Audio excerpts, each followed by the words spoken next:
What's going on, guys? Welcome to another episode of the 35th Reason Podcast. This is Mike. And over here on the other mic is Alan, a.k.a. the Boogeyman. Oh, that's right. I forgot, dude. Completely forgot. The self-claimed Boogeyman. El Boogeyman. Este episodio va a ser en español. No mames. I wasn't ready for that. Yeah, right. Yeah, bro. What's up? I mean, not a lot of baseball things, but except, finally made that official introduction from Andrew Benintendi. Andrew Benintendi. Yep, he finally made it official. He signed the contract, the 5-year contract with the White Sox. And I don't know if everybody saw his controversial number. Yeah, the 23. Yeah, but I'm pretty sure you already heard the White Sox podcast. Did you hear why he chose it? He said because every other number that he wanted was taken, right? Part of that was that. But his main reason, second reason for choosing that number, was because of Jermaine Dye. Oh, he said he's a fan, or like I guess he grew up watching. Yeah, because he's a little younger than us, so. Yeah, so he watched the World Series and Jermaine Dye, that was his number. Mm-hmm. And who else? Robin Ventura's number. Robin Ventura, he brought it up. I'm sure he Googled some of that shit up. He's like... we don't even know that. Yeah, we didn't even know. Like, I mean, we knew, but it wasn't like something that just... randomly. Yeah, it just rolled out of your... Like, like if you're... That's a player from the 90s, right? So you're...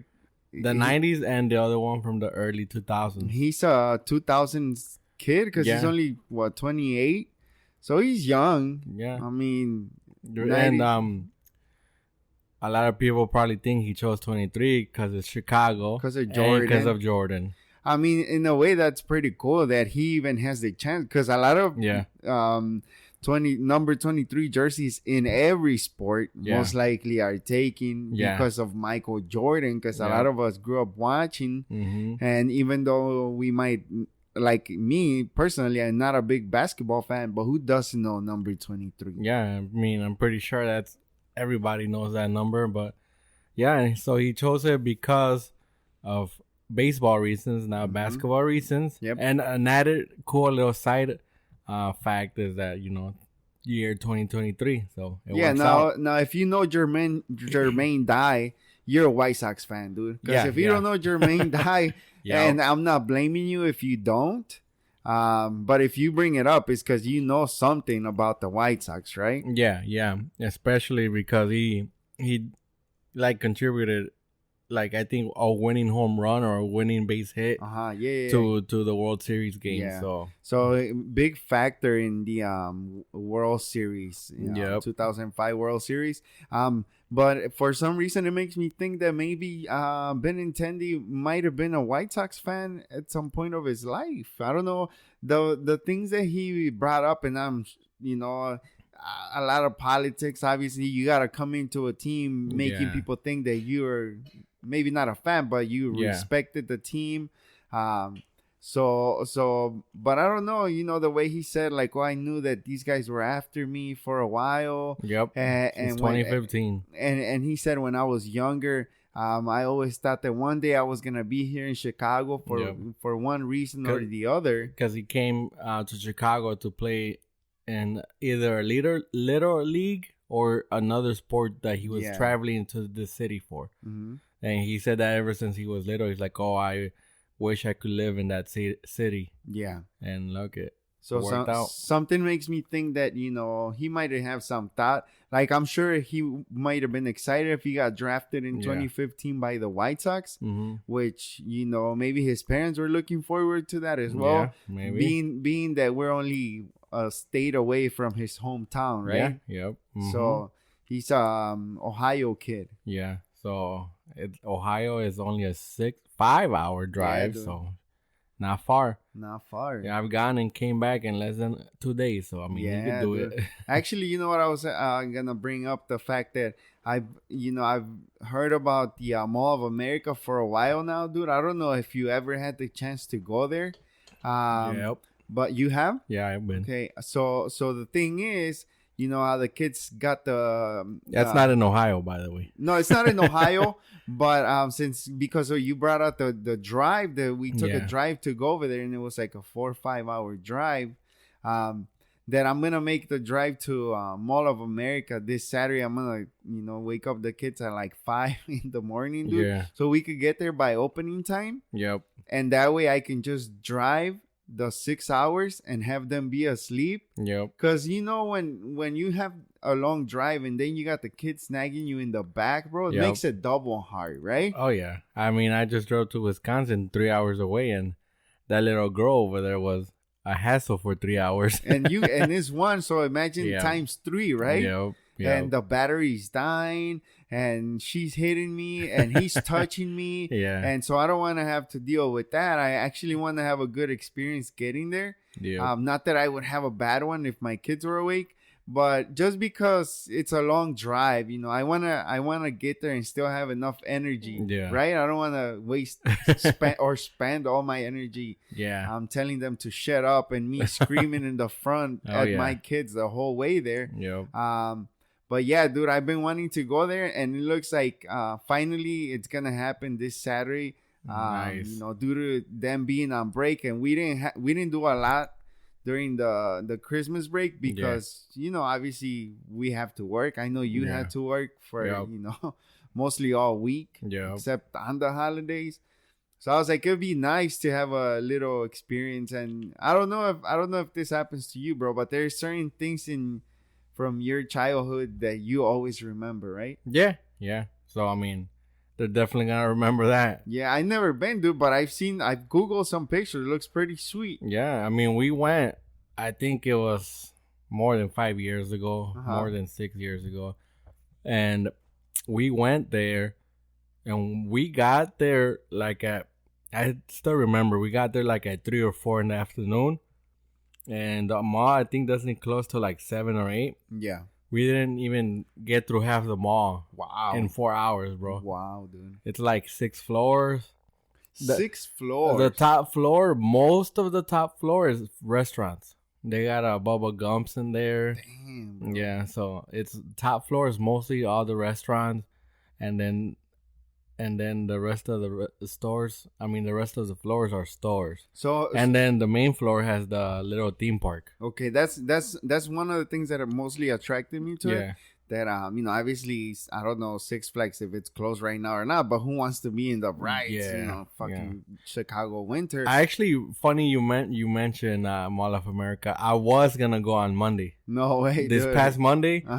I was at Wisconsin Dells Saturday and Sunday. Yeah. And Wisconsin Dells is literally halfway. Yeah. The 3 hour mark. Okay. And I was like, well, I told my girl, I'm like, we're already literally 3 hours halfway there. Yeah. And we're never going to be this close again. And I was like, think about it. We only have to drive 6 hours back once. Yeah.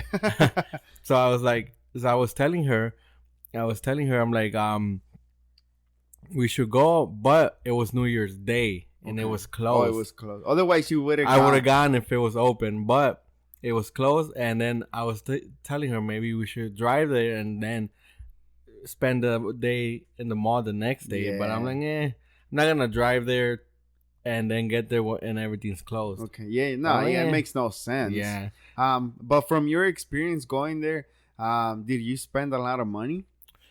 No.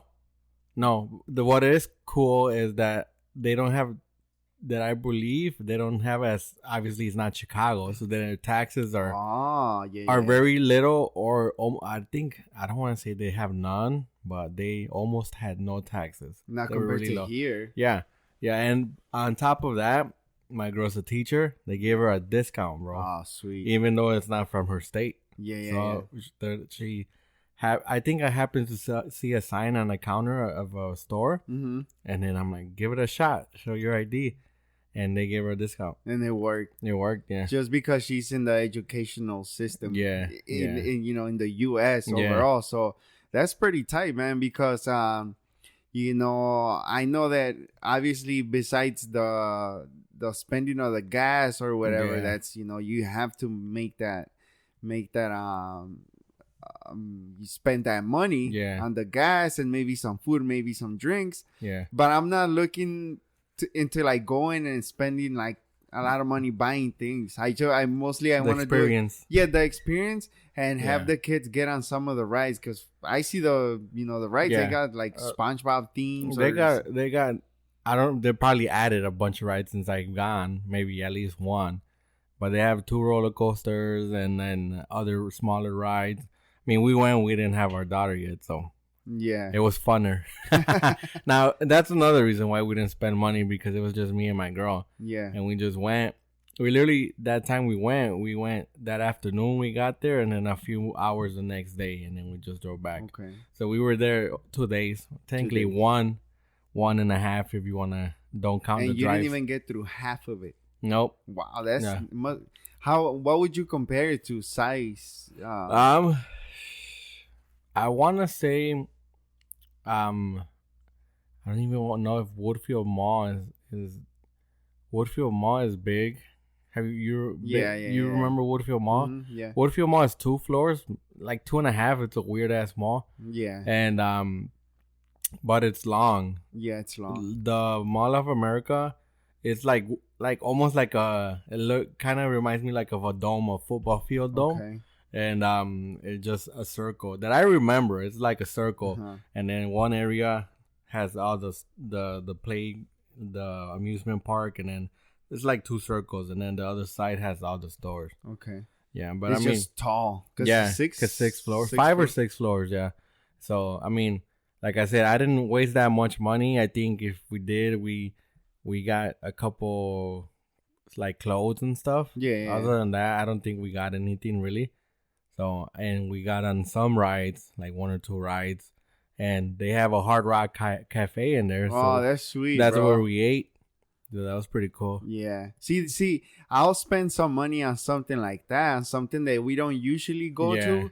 Like if if you want to make a special, take your kids to a restaurant there, that it also make it fun for you. Yeah. Where you're actually looking forward to it. Yep. And that way you can enjoy something with your kids. Because I know this happens to me a lot of times where I take my kids somewhere and there's really nothing for me, where at some point it just gets boring, like, and I'm not even enjoying it. And my kids, they might be, but they know, and they look at you and it's like, like you're just waiting to get out of there. Yeah, right? Like we came here for you, not for us. Yeah, exactly. Yeah. Actually, now that I remember, I did end up buying a video game over there.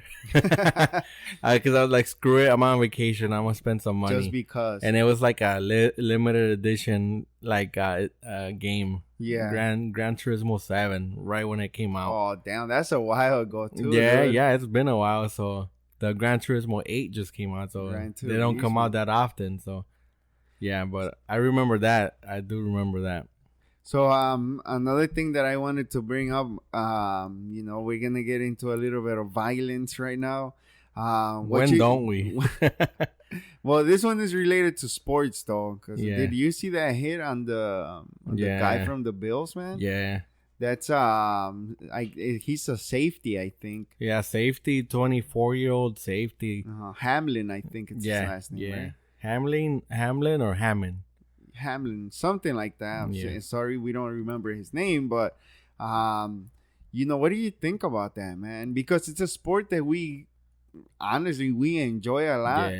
Football, and it's an American sport. Yep. But we all knew the risk. We all know the dangers of it. But yet, like something like this, you don't see happening very often or at all, right? Yep. I mean, it's rare. That's why there's so many safety precautions in football.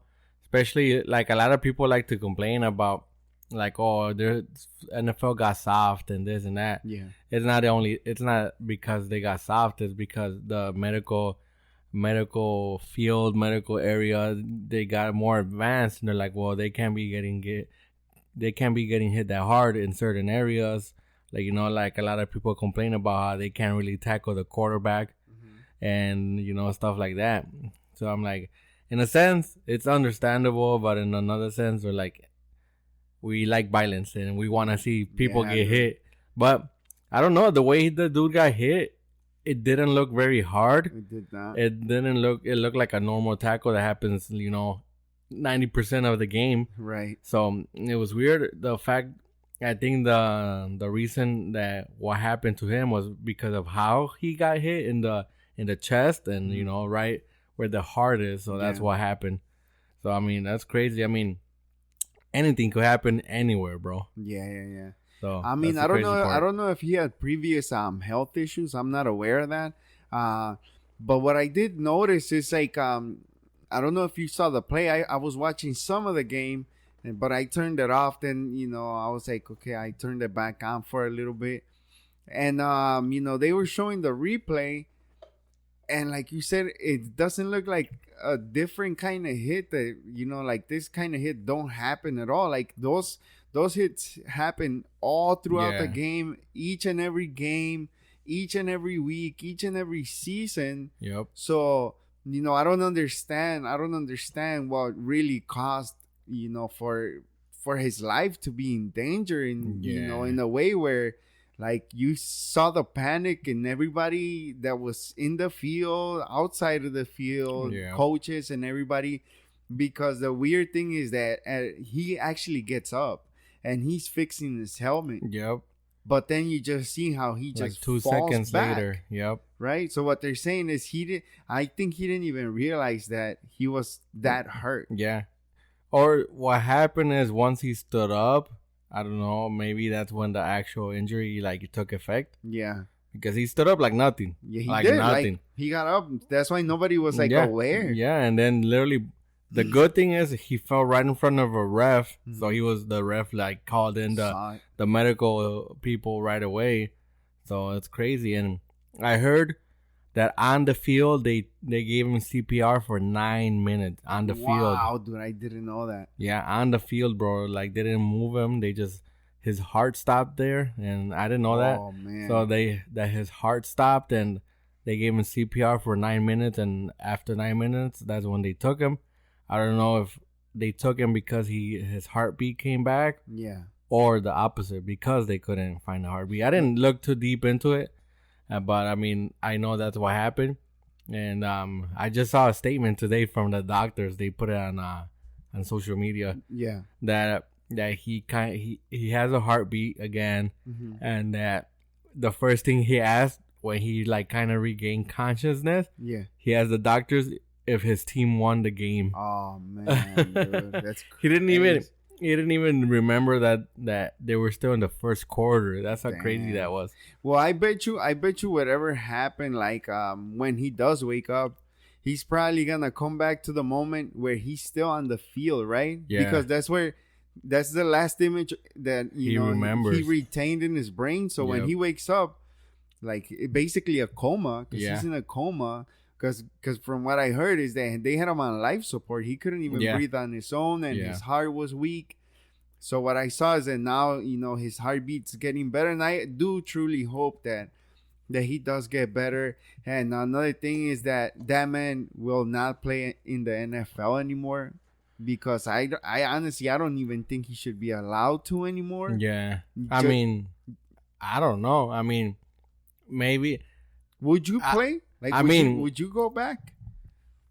Depends on what the doctors say. Yeah. If obviously they recommend you don't, then I wouldn't. But look at all these other players that break a leg or break something, and then they go into rehab, and then boom, come back. Yeah, dude. Like in my head, if I break a leg, let's say soccer. Obviously you need your legs. You're literally your tool. Your tool that you use the most, and then you go get surgery, and then the doctor tells you you can't go back to playing soccer, and then you're like, but this is what I do. This is what I love. This is what I grew up wanting to do, and I'm doing it now. I want to do it. Right. So you go into rehab to get better, get your leg as close as possible to 100%, which we all know 100% isn't gonna happen anymore. Right. But mostly everybody that breaks something goes back to playing. And I feel in my head I wouldn't want to, because you broke something, and it's gonna obviously chances of it happening again increase. Right. So in my head, I'm like, I wouldn't want to break it again. But love of your job, technically, because that's their job. Yeah, your passion. Yeah, that makes them want to keep doing it. No, but you're right, though, man. I mean, I understand your point of view where it's like, I mean, I've worked so hard to get to this point, right? To make it to the NFL. Imagine thousands and thousands of kids that try to be in a team, any team in the NFL. And then you get there and something like this happens to you. I'm sure you're not going to want to let go, because of an injury. But now the circumstance is different because, you're fighting for your life. So right now, the most important thing for him is to be okay. Yeah. Right? Maybe worry about being in the NFL later on, obviously. Yeah. But the thing is, he's a 24-year-old kid. Yeah, dude. 24 years old. I think the best thing out of that injury, the positive way to look at it, is it happened at the end of the season. Yeah. So, but what the Bills, right? You say he's in the Bills. He's in the Bills, and the Bills have a chance to go to the playoffs. So never mind. In playoffs. So. Oh, they are. Okay, then they are. Then never mind. I take it back. So that's especially then let's put it like this. Especially, I mean, it happened at the end of the season. Not many games left to play. Regardless if they make it, let's say, to the Super Bowl. Let's say in case they do. It's not many games left to play, so he's not going to miss out. Unfortunately, he's going to miss out on playing in the Super Bowl if they get that far. So that is, I guess, a sucky way. But if they don't, he can't be that upset.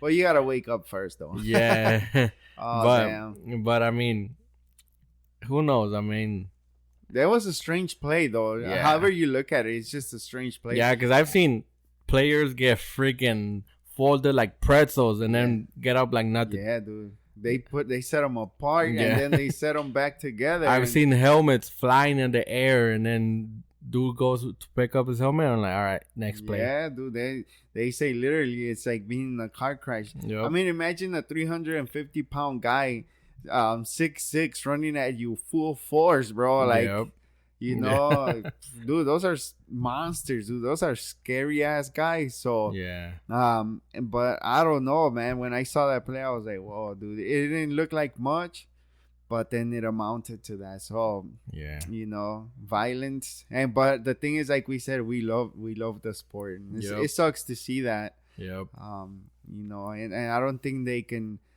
do a lot more to prevent things like that because it was just random. Yeah, it's a random thing. Yeah, and the crazy part is it could literally happen in a blink of an eye. Yes, sir. So this week I told you during this week that I wanted to tell you a story that I heard, and I also bought a book that I've been reading. I'm still not done, but I've heard the story, and I wanted to ask you, have you ever heard the story of Charlie Carl Brandt? Nope. No? Nope. So Charlie Brandt was a German. He came from a German immigrant family, bro. Mm-hmm. And they lived out in Indiana, bro. Fort Wayne, Indiana, right? Yeah. So his dad grew up in like one of those Nazi like where they had the kids, like basically an educational system for Nazi kids, bro. Yeah. But once the war was over, they migrated to the U.S. because the guy had he was a smart man, right? Yeah. Charlie's dad was a smart man, so he worked all over the country, so they had to move around a bunch, and they finally ended up in Fort Wayne, Indiana, and they started noticing that Charlie was like a little bit too shy. Mm-hmm. He wasn't really outgoing. He kept to himself a lot. So his dad, coming from a very strong belief that the man should be more outstanding, more like stronger. He couldn't stand that his kid was weak all the time, right? And he's getting bullied, and he's coming home. Sometimes other kids are, fucking him up. They're beating him up. He's feeling like crap. So Charlie's dad gets him a dog, bro. Mm-hmm. Right? So, Charlie, being a shy little kid, becomes best friends with the dog. Let me guess, a German Shepherd. No, I don't know what kind. I don't know exactly, but that would have been cool though if it was a German Shepherd. So they they have good times. Him and the little doggy become best friends. Yeah. But Charlie's dad was an avid hunter. Right? Yeah. He liked hunting, bro. So one day after Charlie coming home and telling his dad like, "Oh, I've been bullied," and he's basically looking at Charlie like he's a softie, bro. Yeah. So he's like, "Man, I gotta toughen this kid up." Yeah. Right.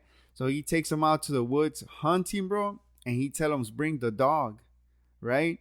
So they do their little thing. It's not exact. It doesn't exactly say how long they were in the woods or what happened, if they even caught anything. Yeah. But then he calls Charlie and he said, "Okay, it's time to go home." Mm-hmm. And the dog goes in the bushes, bro, and he can't get the dog, right? Yeah. So what the dad does, dude, is just straight up start shooting at the dog, bro. Mm-hmm. So Charlie goes and finds the dog and it's dead. Yeah. Right? So Charlie had a lot of resentment towards his dad because now he killed his best friend, dude. Yeah. So that was a mixture of, bad emotions and everything like that, bro. So January 1971, dude, the Brand family are having dinner later at night, bro. And they're doing their little thing, talking, whatever, bro. Everybody goes to the room. Charlie had an older sister, 15-year-old Angelica. Yeah. Angie. And his parents are in their room, bro.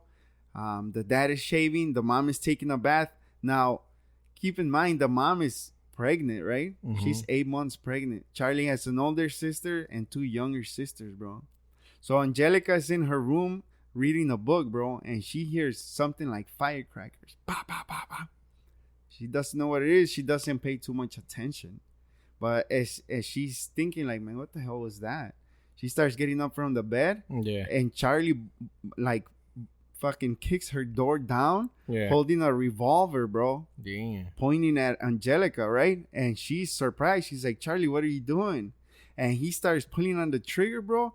But the gun had no more bullets. So she just hears the click, click, click. Yeah. Right? So Charlie gets a little bit, spooked. And he tosses the gun under the bed. Now, at that moment, Angelica gets up and she jumps at Charlie because now she knows that Charlie wants to kill her, bro. Yeah. So she said they have an interview from Charlie's sister where she said she doesn't remember exactly what happened because he kept on beating her up and choking her, bro. Yeah. So he's trying to kill his sister, dude. And then she said, "I'm looking at his face, and that wasn't the face of my brother. Like, that was a different kid." Yeah. Keep in mind, dude, this is a 13-year-old kid, bro. Yeah. So she said, I started telling him, like, "Stop, Charlie. I love you. I love you, Charlie. Please stop. You're hurting me." And she said at that moment, he got out of that trance. Yeah, that trance, bro. Like, it was almost like a bipolar thing, right? Yeah. And she said his face started to change into the Charlie that I know. Yeah. So Charlie asked his sister, like, "What did I do? What's going on?" She's like, "I don't know, but it's okay. I'll help you. Let's go see what happened." Because he hears her dad screaming in the other room, bro. Yeah. So now they walk out of the room and Charlie's following her crying, dude. Now he's scared, right? She walks into the parents' room, bro, and she sees her dad like just guts out, bro. Damn. He shot the dad, right? He shot the dad on the back. But the thing is, he shot the mom a bunch of times, bro, and she killed the mom and killed the baby in her stomach, bro. Right? So he's asking her, like, please help me. She's like, if you promise me that you're not gonna do anything bad, I'll help you. Right? And he's telling her, like, please don't leave me. I love you, Angelica. So she's like, "No, it's fine.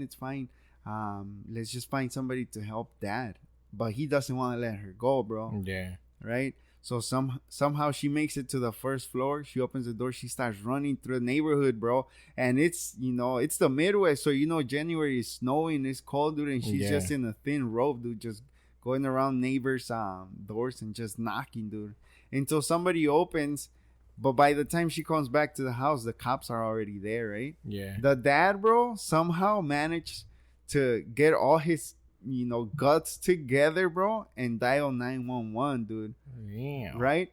So anyways, bro, the dad the dad doesn't want to put charges on Charlie because it's his son, dude. He loves his son, so he knows if he goes down for murder, he's never gonna come out. And he's a 13-year-old boy, but he killed his mom, bro. Yeah. So they put Charlie like in one of those hospitals for mentally insane people. Yeah. And he spends there like 2 years, bro. So the dad is like, we can't be in Indiana anymore because now everybody knows about Charlie, right? Yeah. Charlie went balls out, dude. He's nuts, dude. So they give him treatment. Charlie comes out 2 years later, bro. He's fine. They move down to Florida, bro. Yeah. Right? So fast forward to the, like 2000, bro. Because that was in the 70s. Yeah. So now fast forward to like 2000. Charlie's already like a 40-year-old man, right? Yeah. He got remarried. Oh, no. He got married. And his sister got married to Charlie's best friend, Jim. Yeah. So Angelica tells a story to Jim, right, about Charlie, but it was like a thing where some people knew, but they kept it a secret from everybody else. Yeah. Because they didn't know. They thought Charlie was fine. He never showed signs of aggression or anything anymore. So Charlie gets married. He does his own life. He has no kids though. And freaking So one day, dude, because his best friend Jim is a musician, right? So he invites Charlie and his wife to a gig. Yeah. And he said when Charlie's going to the bathroom, his wife calls Jim, and she's like, "You know what? I don't know what to do." She looked scared, dude. Yeah. She's like, "Why? What's going on?" Because Charlie promised Jim that he would tell his wife what had happened. Yeah. About him killing his mom and shooting his dad. But Jim never found out if he actually did tell the wife. Yeah. So the wife calls Jim and she's like, "I don't know what's going on with Charlie. He's been acting strange." The other day, I found him in I guess out in Florida, they have like some room where because they're big into fishing. Yeah. So they have a special room where they gut fish and they clean them out, whatever. Yeah. So she said she found Charlie full of blood, right? Looking all crazy. Mm-hmm. She's coming home from work. She finds Charlie all bloody in the freaking fish gutting room. She's like, "What are you doing?" He's like, "Oh, I just caught some fish." But she told Jim, like, "I didn't see no fish." Yeah. He was just full of blood and looking crazy. So he tells the wife, like, "Oh, don't worry about it. It's just Charlie. He probably found fish and just don't pay too much attention." Couple of days later, bro, they find a decapitated lady by where they keep all the boats. Yeah. So now she thinks that Charlie's killing people, right? Yeah. But she's like, "Man, whatever. I don't think so." She knows if she calls the cops, then now Charlie's gonna be in trouble, and that's her husband, dude. What if he didn't, right? Yeah. What if she's just tripping out? So you know how in Florida they have like hurricane season, bro? Charlie's wife had a niece that she worked for Fox News, bro. This lady was a reporter and like beauty queen, whatever. So Charlie secretly had a crush on the niece, dude. So she's like, "Oh, let's go spend the week over there because hurricane season's coming." And they had announced, like, they gave an emergency that there was gonna be a big hurricane coming through where they lived. So she's like, "Okay, so we'll spend the week over there, and then once it passes, then we'll come back home." Yeah. Right? So, dude, tell me why they go over there. They spend like a few days, bro. And then nobody hears nothing from Charlie, his wife, or the niece, Michelle. So now people's like getting worried, bro. Like, well, it's unlike her, especially like a news reporter. Yeah. She's not showing up for work. Nobody knows what's going on, not answering phone calls. So Michelle's mom, the niece, right, starts calling her friends. Like, "Hey, can you go check on her?" One of her friends goes over the house, bro. And she can't open the door. She had extra spare keys. Like, she can't open the door. She don't know what's going on, but she can sense that something's like messed up, dude. Yeah. Right? You get that feeling sometimes that when something's messed up. She finds a neighbor and she tells the guy, like, "Oh, I'm looking for my friend. I'm desperate. She's not answering. Her car's in the driveway." and Charlie's and the other lady's car is there, but they don't answer, right? This is like early 2000s already, so they had cell phones and everything. Yeah. So the neighbor gets his gun, dude. He walks through the back in the garage, finds Charlie in the garage, dude. He hung himself, right? Yeah. They find him hanging from one of those like not a 2x4, but one of those like a crossbar. Yeah, a crossbar. And she's like, "Well, you can't see this." So he pushes the girl back, but she sees Charlie. So she's going frantic, bro. She's going crazy. They call the cops, bro. Cops walk in the house, bro. They found Charlie's wife like stabbed a bunch of times in the back. Yeah. When they walk into Michelle's room, bro, he cut her head. He split her open, gutted her, threw everything in the trash, bro. And I guess he did sexual things because, you know, this guy was fucking insane, bro. Yeah. And then he hung himself, dude. Damn. So they start investigating Charlie, bro, because there had been like a serial killer in the area of Florida. Yeah. And you know, similar MO, you know, ladies missing, they cut their heads, they split them open. 26 ladies were found like that, and they could never find out who it was until Charlie, you know, killed the niece, his wife's niece, bro. But for sure, they blamed the niece, the wife, and the other lady that, you know, they found near his house. But 26 ladies, they're still out there, bro. They couldn't put it on him, bro. Damn. Just out there, bro. That's crazy. Crazy story, right, dude? Yeah. Long ass story. Yeah, but it's a crazy story, dude, because I was listening to it and I was like, oh my God, dude, this is crazy. So I started reading into it, bro. Yeah. And I was like, damn, dude, I can't believe there's people out there like that, bro. Like, yeah. I mean, freaking crazy ass people, bro. I mean, dude, like, and I was like, dude, if you have a son like that, like, how do you deal with something like that, bro? Like, would you tell people or like? I mean, chances are people don't know. That's the crazy part. So it's not like you could tell, because if you don't know, what the heck are you gonna do? But I mean, if you have a previous record of you doing something like that, like for instance, if I knew you did something like that, yeah, and I knew your wife was in danger, or if you knew something about me like that, would you tell on me? I mean, I don't. Knowing that I'm your best friend, dude. Definitely let people know. That's for sure. Yeah. Yeah. I mean, it's not like, hey, this guy killed his mom and shot his dad, and then let's just pretend it never happened. I mean, I think I would let people know. You walking around like nothing ever happened? Yeah, like, hey, this is Mike, and then I'll have a card. Here's his portfolio. This is what he did in his life. His resume. Yeah. Here's his record right here. This is all you need to know. Damn, hell no, dude. I didn't even know what to do. But when I heard the story, I was like, oh my God, dude. I can. And if you ever look at his picture, he's just like a normal ass dude, bro. Yeah. Like, I mean, look at the guy that what's his name? The one that the stalk, is it called the stalker? Who, the Night Stalker? The Night Stalker, yeah. Richard Ramirez? Yeah, that dude looked normal. Yeah, he looked a little. He looked like Esqueleto from Nacho Libre. Like a bomb, but nothing like. That's what I'm saying. Like, you can't ever tell who's doing shit. Mm-hmm. It's not like you could look at someone and be like, oh, this guy looks like he killed 26 people. Yeah. It's like, you can't ever tell. You can't never tell, bro. Yeah, like, look at John Wayne Gacy. That motherfucker had a construction job, was going around job to job, and then on the side, his side hustle was finding dudes and fucking killing them and burying them. Young kids too, bro. Yeah, so that's what I'm saying. He was a politician, dude, politician figure, or he was involved in stuff like that. And look, did you know that John Gacy's, I think his first father-in-law owned KFC?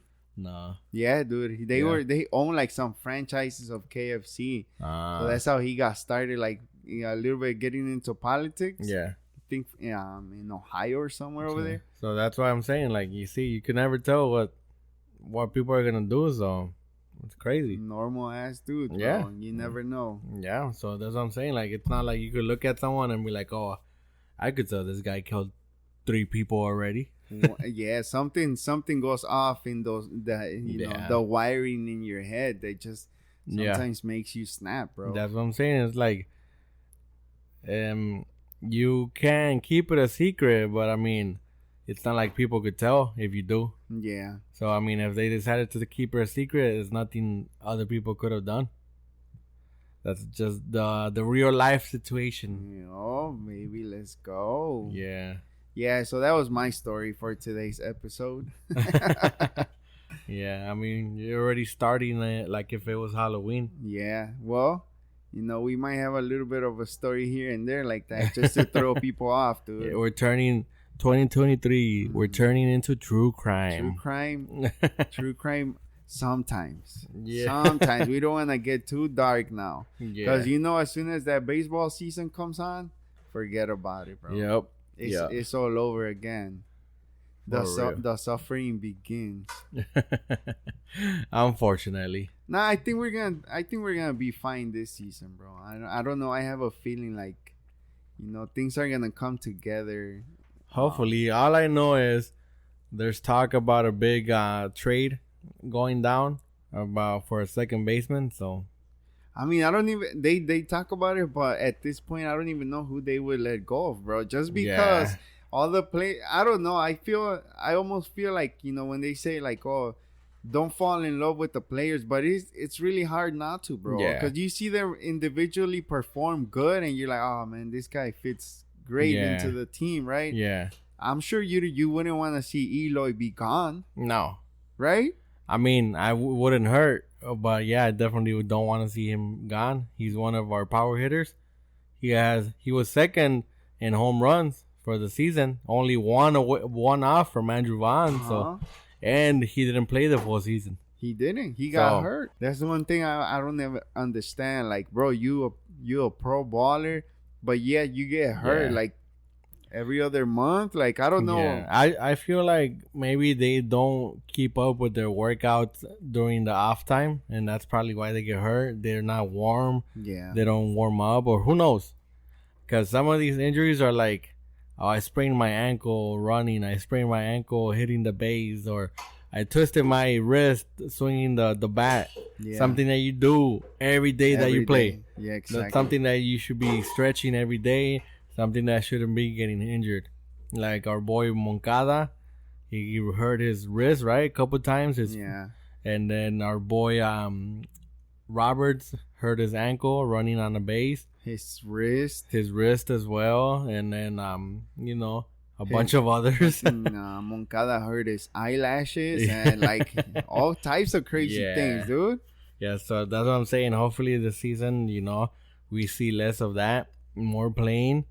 So hopefully, and I heard Danny Mendick. Is it Danny Mendick? No, Danny Mendick went to the Mets. No, then who was it? Oh, your boy. Who? Our catcher. Oh, Yasmani? Yeah, Yasmani Grandal. I heard he's working out 7 days a week. Yeah, Yasmani's been hitting it, boy. I heard he's going beast mode during the off season. You watch, bro. He's gonna come back with a vengeance, dude. Yeah, I heard that he is losing weight, getting in shape. He said he's trying to gain speed, which it's hard to believe out of all the players. Yeah. So he hopefully, that's another player that wasn't there the whole season. And hopefully he gets back to right, to his. He makes you proud. Yeah, power hitter. That's a power hitter. He's not a speed guy. Yeah. But hey, if we can have the 2021 Yasmani Grandal, not bad. And if he performs good this year and he's not up and down, and they want to extend his contract at least another year, I'm cool with that too. Yeah. So, but whatever. We got a long time to talk about that. I think for today, it's enough true crime and baseball. Yeah, buddy. All right. Goodbye, children of the dark. Yeah, motherfuckers. Peace out. Yo.